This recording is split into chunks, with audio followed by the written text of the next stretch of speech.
Hi friends, வணக்கம். Welcome back to Tamizhamudham.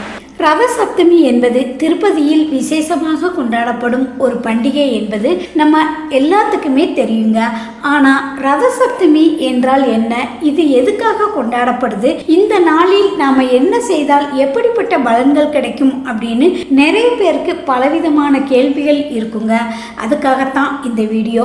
திதிகளில் 7வது திதியாக வருவது சப்தமி திதிங்க. அதுலேயும் தை மாசி மாதங்களில் வளர்பிறையில் வரக்கூடிய சப்தமி மிகவும் விசேஷமானதுங்க. இதை ரத சப்தமி அப்படின்னு சொல்றோம். அதாவது சூரிய பகவான் தன்னுடைய ரதத்தை வடகிழக்கு திசையில் திருப்பக்கூடிய நாள் ரத சப்தமிங்க. இது சூரிய பகவானை வழிபட வேண்டிய மிக முக்கியமான நாளுங்க.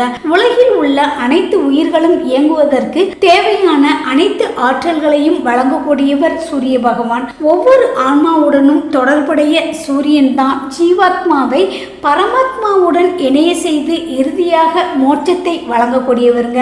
ரத சப்தமி என்பது மகாபாரதத்தில் பீஷ்மருடன் தொடர்புடைய நாளுங்க. தீராத நோயால் பாதிக்கப்பட்டவங்க, நோயால் நீண்ட காலமாக அவதிப்பட்டு வருபவர்கள், கொடிய நோய்களால் அகால மரணம் ஏற்படாமல் இருப்பதற்கும், நம்முடைய உடல் ஆரோக்கியம் பெற்று வீட்டில் உள்ள வறுமை ஒளிந்து செல்வ வளம் பெருகுவதற்கு ரத சப்தமி நாளில் சூரிய பகவானை வழிபடணுங்க.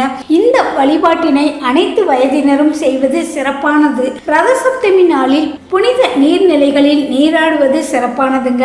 முடியாதவங்க வீட்டிலேயே எளிய முறையில் ரத சப்தமி வழிபாட்டை செய்யலாம். இந்த வருடம் ரத சப்தமி வருகின்ற 4/2/2025 செவ்வாய்க்கிழமையும் அஸ்வினி நட்சத்திரமும் கூடிய நாளில் வருவது மிக மிக விசேஷங்க. அன்றைய ரத சப்தமி நாளில் காலையில் எழுந்து சூரிய உதயத்திற்கு பிறகு குளிக்கணுங்க.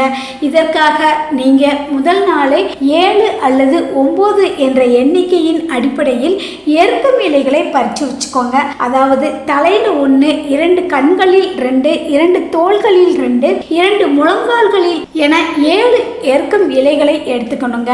இதுல மஞ்சள் கலந்த அட்சதை சிறிதளவும், அதோடு ஆண்களாக இருந்தால் சிறிது திருநீரும், பெண்களாக இருந்தால் சிறிது மஞ்சளும் வைத்து வீட்டின் குளியல் அறையில் சூரிய பகவானை மனதார நினைத்து நம்முடைய உடலில் என்னென்ன நோய்கள் உள்ளதோ அவைகள் அனைத்தும் நீங்கி ஆரோக்கியம் கிடைக்க வேண்டும் அப்படின்னு வேண்டிக்கிட்டு கிழக்கு நோக்கி நின்று குளிக்கணுங்க.